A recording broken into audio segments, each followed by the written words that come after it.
میاں بیوی کو بیٹی کی عزت بچانے کا کوئی راستہ سوچائی نہیں دیتا تھا۔ 1 گھنٹے تک سوچ بچار کرنے کے بعد انہوں نے ہاں کر دی اور صادقہ بیگم آہوں اور ہچکیوں کے درمیان چودھری رستم علی کی بیوی بن گئی۔ جناب، یہ ہے صادقہ بیگم کی شادی کا المیہ۔ ایاز احمد نے بات ختم کرنے کے بعد کہا، اب کچھ عرصے سے رستم علی کی پہلی بیوی اور اس کے بچوں نے صادقہ کا ناک میں دم کر رکھا تھا۔ میرا خیال ہے کہ یہ اغوا کا ڈرامہ انہوں نے ہی رچایا ہے۔ مجھے ڈر ہے کہ کہیں انہوں نے صادقہ کو قتل نہ کر دیا ہو۔ میں نے اسے تسلی دیتے ہوئے کہا، ہم تمہاری فراہم کردہ معلومات کی روشنی میں تفتیش کو آگے بڑھائیں گے اور مجرموں کا سراغ لگانے کی پوری کوشش کریں گے۔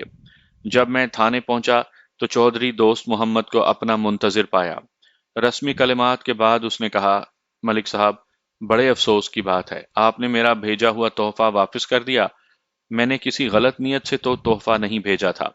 چودھری صاحب، آپ کی نیت کا تو مجھے کچھ پتا نہیں، مگر جس کے ہاتھ آپ نے تحفہ بھیجا تھا وہ بڑا غلط آدمی تھا۔ وہ قانون اپنے ہاتھ میں لینے کی بات کر رہا تھا۔ بہرحال اس بات کو چھوڑیں، یہ اغوا کا کیا قصہ ہے؟ چودھری رستم علی نے آپ کے خلاف پرچہ کٹوایا ہے کہ آپ نے اس کی بھانجی اور بیوی کو اغوا کروا دیا ہے۔ کیا؟ اس کی حیرانی بہت اصلی تھی۔ اس بڈھے کنگ کی بیوی کو کسی نے اغوا کر کے کیا کرنا تھا؟ ہم نے تو صرف اس کی بھانجی کے اغوا کی خبر سنی تھی۔ یہ بیوی کب اغوا ہوئی ہے؟ چودھری صاحب، اگر یہ ایکٹنگ ہے تو بڑی عمدہ ایکٹنگ ہے، میں نے کہا۔ بہرحال میں آپ کے سوال کا جواب ضرور دوں گا۔ چودھری رستم علی کی بھانجی اور بیوی کل 3 اور 4 بجے کے درمیان اغوا کی گئی ہیں۔ دونوں تانگے میں اپنے گاؤں جا رہی تھیں۔ راستے میں 3 ڈاکوؤں نے، جنہوں نے ڈھاٹے باندھ رکھے تھے، انہیں اغوا کر لیا۔ چودھری رستم علی کی بیوی کا نام صادقہ بیگم ہے اور وہ اس کی دوسری بیوی ہے۔ نوجوان اور خوبصورت بھی ہے۔ ملک صاحب، میں کوئی متقی پرہیزگار آدمی نہیں ہوں، لیکن میں نے کبھی کسی عورت پر ہاتھ نہیں ڈالا۔ اغوا کی اس واردات سے ہمارا کوئی تعلق نہیں ہے۔ میں نے آپ کے اے ایس آئی کو اپنی پوری حویلی دکھا دی ہے۔ اگرچہ چودھری دوست محمد میں بھی جاگیرداروں والی خصوصیات موجود تھیں، مگر وہ قدرے معقول آدمی تھا اور سوچ سمجھ کر قدم اٹھاتا تھا۔ مجھے اس کی بات میں کوئی کھوٹ نظر نہیں آتا تھا۔ چودھری صاحب، میں آپ کی بات پر شک نہیں کرتا، میں نے کہا، مگر ہو سکتا ہے کہ آپ کی برادری کے کسی فرد نے آپ کے علم میں لائے بغیر یہ کارروائی کی ہو۔ سب لوگ تو آپ جیسے ٹھنڈے مزاج کے نہیں ہو سکتے۔ میں آپ کی سوچ پر پابندی تو نہیں لگا سکتا۔ تھانے داروں کو اسی طرح سے سوچنا چاہیے، لیکن یہ تو محض اندازہ ہے۔ اندازے تو آدمی 100 لگا سکتا ہے۔ میرا تو خیال ہے کہ یہ ساری بات ہی جھوٹ ہے۔ چودھری رستم علی کے کسی آدمی نے ہماری دشمنی کو ہوا دینے کے لیے ڈرامہ رچایا ہے، لیکن ہم نے بھی چوڑیاں نہیں پہنی ہوئی۔ اگر کسی نے بری نیت سے ہمارے گاؤں کا رخ کیا تو وہ اپنی بربادی کا خود ذمہ دار ہوگا۔ میں چودھری رستم علی کے گاؤں گیا تھا۔ مجھے امید ہے کہ وہ ایسی کوئی حرکت نہیں کرے گا۔ ہم نے معاملے کی تفتیش شروع کر دی ہے اور توقع ہے کہ 4-6 دن میں حقیقت سامنے آ جائے گی۔ چودھری دوست محمد کچھ دیر بیٹھ کر رخصت ہو گیا۔ اس کے ہمراہ 4-5 آدمی تھے جو سب کے سب مسلح تھے۔ جو اے ایس آئی اس کے گاؤں گیا تھا وہ واپس آ چکا تھا۔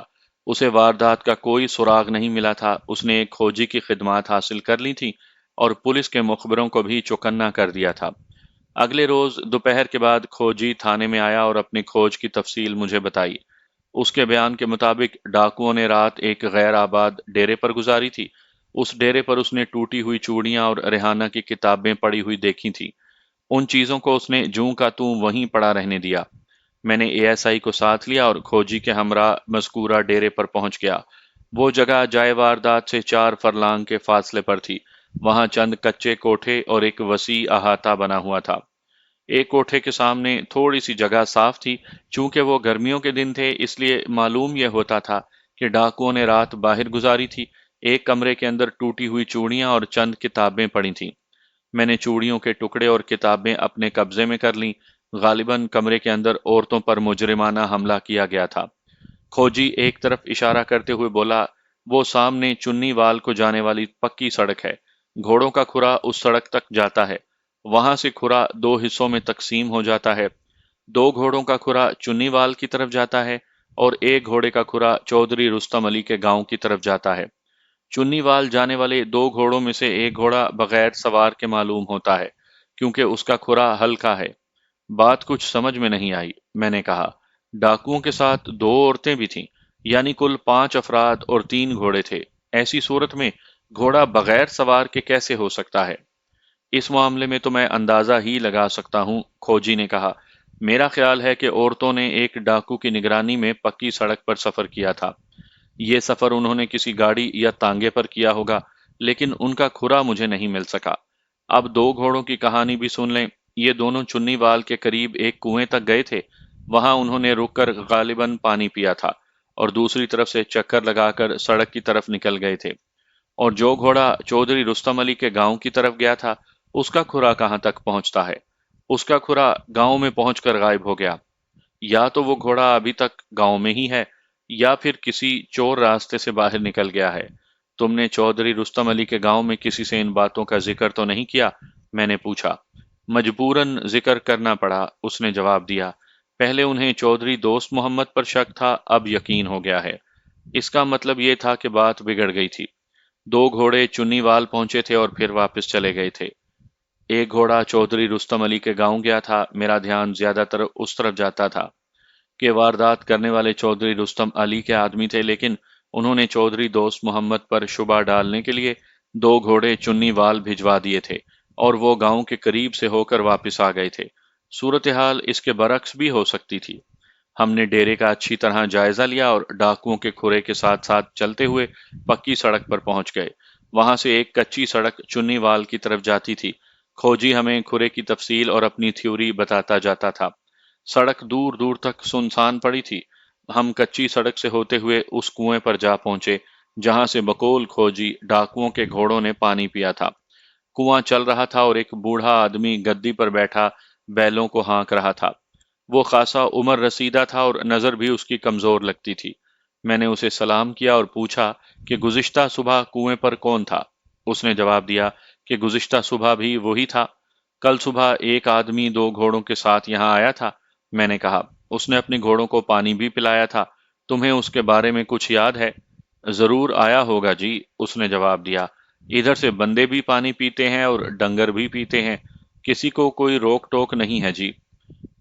وگدا پانی ہے، جیڑا مرجیے پیے۔ میں نے چند اور سوالات کیے مگر کوئی کام کی بات معلوم نہ ہو سکی۔ نظر کے علاوہ اس کا مشاہدہ بھی کمزور تھا۔ تھانے واپس پہنچ کر میں نے 2 چھاپا مار پارٹیاں ترتیب دیں اور انہیں مختلف علاقوں کی طرف بھیج دیا۔ میرا اندازہ یہ تھا کہ اغوا شدہ عورتیں کسی قریبی علاقے میں مقید تھیں۔ جیسا کہ میں بتا چکا ہوں کہ میں نے امکانی بلوے کی اطلاع ایس پی کو بھجوا دی تھی۔ دوپہر کے بعد ایس پی کے حکم کی تعمیل میں ڈسٹرکٹ ہیڈ کوارٹر سے 12 افراد پر مشتمل ایک پارٹی تھانے پہنچ گئی۔ ان کی قیادت ایک سب انسپیکٹر کے سپرد تھی۔ ایس پی نے حکم بھیجا تھا کہ بلوے کو سختی سے کچل دیا جائے اور کسی پارٹی کے ساتھ کوئی رعایت نہ کی جائے۔ سب انسپیکٹر کا نام شمشیر خان تھا، وہ خاصا دلیر آدمی تھا۔ اسی شام ایک مخبر نے ہمیں اطلاع دی کہ چودھری رستم علی نے 10-15 مسلح افراد تیار کیے ہیں اور چودھری دوست محمد کی حویلی پر رات کے وقت دھاوا بولنے کا پروگرام بنا رہا ہے۔ میں نے شمشیر خان سے مشورہ کیا، پوچھا کہ ہمیں کیا کرنا چاہیے۔ ملک صاحب، اس میں پوچھنے والی کیا بات ہے؟ اس نے جواب دیا، چنی وال چلتے ہیں، وہاں بیٹھ کر رستم علی کے جتھے کا انتظار کریں گے۔ اگر وہ شرافت سے واپس نہ گیا تو پھر وہی کریں گے جو ہمیں کرنا چاہیے۔ ایس پی کا بھی یہی حکم تھا۔ ہم نے 10-12 آدمی ساتھ لیے اور تیار ہو کر چنی وال پہنچ گئے۔ چودھری دوست محمد نے 2 کمرے ہمارے لیے کھلوا دیے اور نوکروں کو کھانے پینے کا انتظام کرنے کا حکم دے دیا۔ ملک صاحب، آپ کو تکلیف کرنے کی کوئی ضرورت نہیں تھی، اس نے کہا۔ اللہ کے فضل سے ہم اپنی حفاظت خود کر سکتے ہیں۔ اگر وہ آپ کی وارننگ پر واپس چلا گیا تو مجھے بہت افسوس ہوگا۔ چودھری صاحب، امن و امان قائم رکھنا ہماری ڈیوٹی ہے۔ ہم کسی کو قانون ہاتھ میں لینے کی اجازت نہیں دے سکتے۔ رات کے کھانے کے بعد ہم نے مختلف راستوں پر 2-2 3-3 آدمیوں کی ڈیوٹی لگا دی اور ایک نواحی مکان میں ٹھہر گئے۔ رات کے 10-10:30 بجے ہمیں چودھری رستم علی کے جتھے کی آمد کی اطلاع ملی۔ ہم فوراً موقع پر پہنچ گئے۔ جیسا کہ ہمیں اطلاع ملی تھی کہ چودھری رستم علی کے ساتھ 15-16 مسلح آدمی تھے اور سب کے سب گھوڑوں پر سوار تھے۔ ان میں چودھری رستم علی کے دونوں بیٹے بھی تھے۔ میری وارننگ پر وہ خاموشی سے واپس چلے گئے۔ اگرچہ ان کا یہ فعل خلاف توقع تھا، مگر میں نے کوئی خیال نہ کیا اور واپس جا کر سو گیا۔ جاتے وقت اس نے صرف اتنا کہا تھا، ملک صاحب آپ ساری عمر اس گاؤں کی رکھوالی نہیں کر سکتے۔ اس کی بات سے میں نے یہ اندازہ لگایا کہ فی الوقت مصیبت ٹل گئی تھی، لہٰذا میرا مطمئن ہو جانا طبعی امر تھا، مگر مجھے معلوم نہیں تھا کہ یہ بات اس نے ہمیں دھوکہ دینے کے لیے کہی تھی۔ رات کے تقریباً 1:30 بجے فائرنگ کی آواز سن کر میری آنکھ کھل گئی۔ فائرنگ کے ساتھ گھوڑوں کے ہنہنانے اور انسانی شور کی آوازیں بھی آ رہی تھیں۔ شمشیر خان اور سپاہی بھی بیدار ہو گئے۔ رات کو ہم نے نصف سپاہیوں کو ڈیوٹی پر رہنے دیا تھا اور نصف کو سونے کی اجازت دے دی تھی۔ معلوم ہوتا ہے کہ رستم علی ہمارے ساتھ دھوکہ کر گیا ہے، شمشیر خان نے کہا۔ ہمیں اس کی بات پر اعتبار نہیں کرنا چاہیے تھا۔ میں نے باہر نکل کر دیکھا تو حویلی کی طرف سے آگ کے شعلے بلند ہوتے دکھائی دیے۔ صورتحال خاصی سنگین تھی۔ میں نے سپاہیوں کو ساتھ لیا اور تیزی سے حویلی کی طرف بڑھا۔ جیسے ہی ہم گلی کے کونے پر پہنچے، دوسری طرف سے گھوڑوں کی ٹاپوں کی آواز سنائی دی اور ساتھ ہی ہماری طرف فائر کیا گیا، لیکن خوش قسمتی سے کوئی زخمی نہیں ہوا۔ تاریکی کی وجہ سے صورتحال کا اندازہ کرنا بہت مشکل تھا۔ میں حملہ آوروں کو وارننگ دینا چاہتا تھا، مگر شمشیر خان نے سپاہیوں کو فائرنگ کا حکم دے دیا۔ اس کے ساتھ ہی نصف درجن رائفلیں شعلے اگلنے لگیں۔ ایک تو ہم وردیوں میں نہیں تھے، دوسرے وہاں اندھیرا بھی تھا۔ چودھری رستم علی کے آدمی یہی سمجھے کہ ہم مخالف پارٹی کے آدمی تھے۔ وہ میری وارننگ کے باوجود فائرنگ سے باز نہیں آئے۔ بعد میں ہمیں پتہ چلا کہ دوسری طرف چودھری دوست محمد کے آدمی مورچہ لگائے بیٹھے تھے اور نکلنے کا وہی ایک راستہ تھا جسے ہم روکے بیٹھے تھے۔ گھوڑوں کی ہنہناہٹ اور انسانی چیخ و پکار کے درمیان تقریباً 15-20 منٹ تک فائرنگ کا سلسلہ جاری رہا۔ کچھ سپاہی قریبی مکانوں میں گھس گئے تھے اور تاک تاک کر نشانہ لگا رہے تھے۔ شر پسند گھوڑوں پر سوار تھے اور انہیں کوئی راستہ فرار کا نظر نہیں آ رہا تھا۔ بالآخر انہوں نے ہتھیار ڈال دیے اور ہاتھ اٹھا کر خود کو گرفتاری کے لیے پیش کر دیا۔ اس اثنا میں ڈیوٹی دینے والے سپاہی بھی موقع پر پہنچ چکے تھے۔ جب صورتحال قابو میں آئی تو میں نے قریبی گھروں سے لالٹینیں منگوا لیں اور نقصانات کا جائزہ لینے لگا۔ 3 شر پسند ہلاک اور 4 زخمی ہوئے تھے۔ ہلاک ہونے والوں میں چودھری رستم علی کے دونوں بیٹے شامل تھے۔ زخمیوں میں سے 2 کی حالت نازک تھی۔ چودھری رستم علی بھی زخمی ہوا تھا۔ ایک زخمی خاصا لہیم شہیم اور قوی الجثہ نوجوان تھا۔ اس کے چہرے پر گھنی داڑھی تھی۔ پوچھ گچھ پر پتہ چلا کہ وہ جھورا ماچھی تھا۔ زخمیوں کے علاوہ جو آدمی ہم نے گرفتار کیے ان کی تعداد 4 تھی۔ باقی افراد فرار ہونے میں کامیاب ہو گئے تھے۔ لاشوں، زخمیوں اور زیر حراست افراد کو میں نے شمشیر خان کی نگرانی میں فوراً قصبے روانہ کر دیا اور اسے تاکید کر دی کہ زخمیوں کو کڑی نگرانی میں ہسپتال داخل کروائے، کیونکہ زخمی بھی زیر حراست تھے اور ان کے ساتھی انہیں چھڑوانے کی کوشش کر سکتے تھے۔ اس کام سے فارغ ہو کر میں نے باقی سپاہیوں کو ساتھ لیا اور چودھری دوست محمد کی حویلی جا پہنچا۔ وہاں پر 50-60 آدمی آگ پر قابو پانے کی کوشش کر رہے تھے۔ باہر 3 لاشیں پڑی تھیں، جن میں 2 لاشیں ماں اور اس کے معصوم بچے کی تھیں۔ چودھری دوست محمد کی آنکھیں پرنم تھیں۔ اس نے گلوگیر لہجے میں بتایا کہ ہلاک ہونے والی اس کی بیٹی تھی، جو اپنے بچے کو جلتی ہوئی آگ سے نکالنے کی کوشش میں خود بھی جل کر ہلاک ہو گئی تھی۔ تیسری لاش اس کے نوجوان بھتیجے کی تھی۔ وہ شر پسندوں کی گولیوں کا نشانہ بن گیا تھا۔ نصف درجن افراد افراتفری اور بھگدڑ کے دوران زخمی ہوئے تھے، مگر کوئی شدید زخمی نہیں تھا۔ گاؤں میں ایک تجربہ کار کمپاؤنڈر موجود تھا جو زخمیوں کی مرہم پٹی میں مصروف تھا۔ بعد میں پتہ چلا کہ چودھری رستم علی حویلی کو آگ لگانے کے بعد فرار ہو جانا چاہتا تھا۔ وہ آگ لگانے میں تو کامیاب ہو گیا، لیکن نکل بھاگنے میں کامیاب نہ ہو سکا۔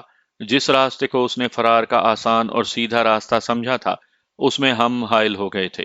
اگرچہ مجھے چودھری دوست محمد کی بیٹی اور اس کے معصوم بچے کی موت کا بہت صدمہ ہوا تھا، مگر میں خوش بھی تھا، کیونکہ 2 موذی مارے جا چکے تھے اور بڑا موذی گرفتار ہو گیا تھا۔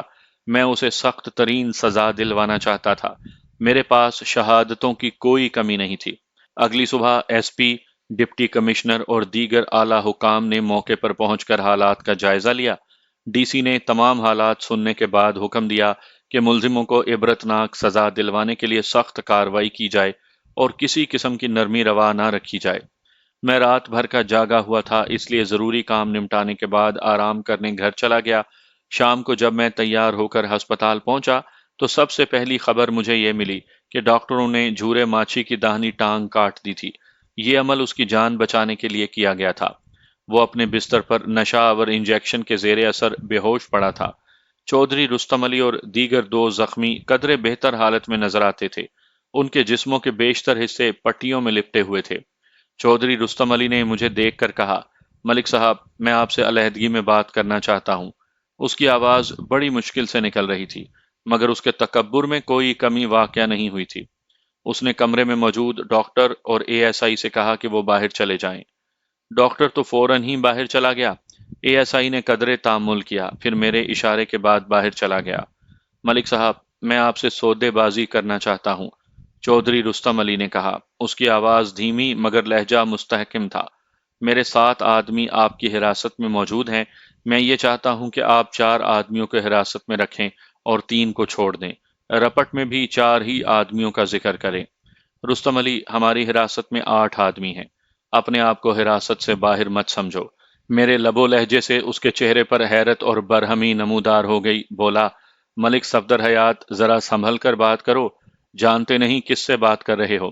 بڑی اچھی طرح جانتا ہوں رستم علی، میں اغوا، قتل، آتش زدگی، بلوے کے ملزم سے بات کر رہا ہوں۔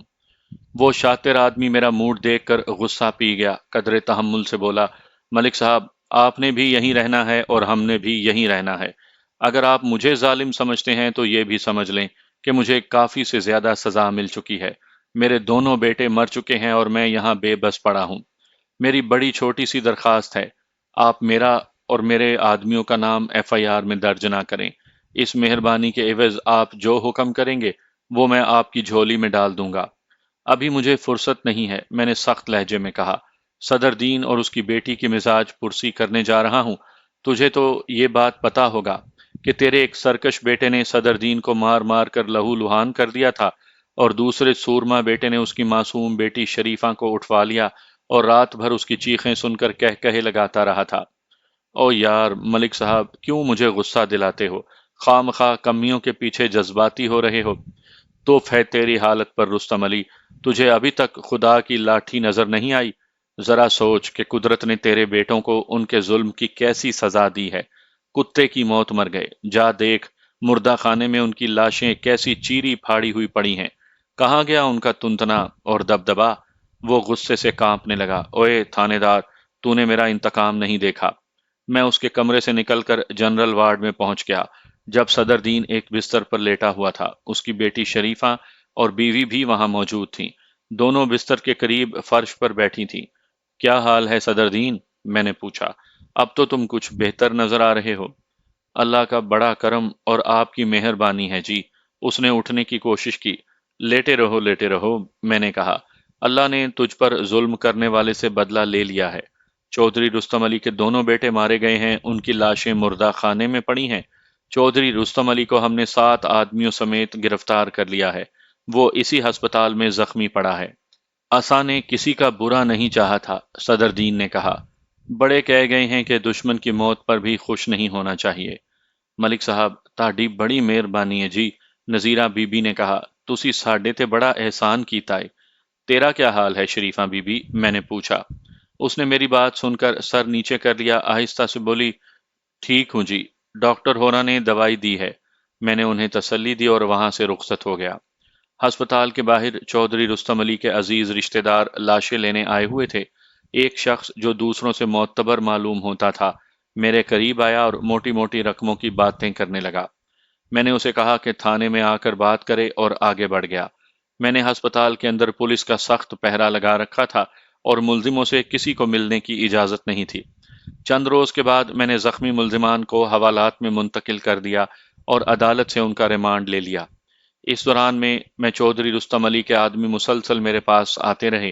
وہ رشوت، دھمکیوں اور بڑے افسروں کی سفارشوں سے اپنا کام نکالنے کی کوشش کر رہے تھے، لیکن میں انہیں ٹالتا رہا اور بالآخر تعزیرات پاکستان کی دفعہ 184، 152، 302، 307، 436 اور 456 کے تحت مقدمہ درج کر کے پرچہ کاٹ دیا۔ جیسا کہ سامعین جانتے ہیں کہ اس سارے ہنگامے کی ابتدا صادقہ بیگم اور ریحانہ کے اغوا سے ہوئی تھی۔ یہ دونوں عورتیں ہنوز بازیاب نہیں ہوئی تھیں اور نئے ہنگامے کی وجہ سے ہماری توجہ اس طرف سے ہٹ گئی تھی۔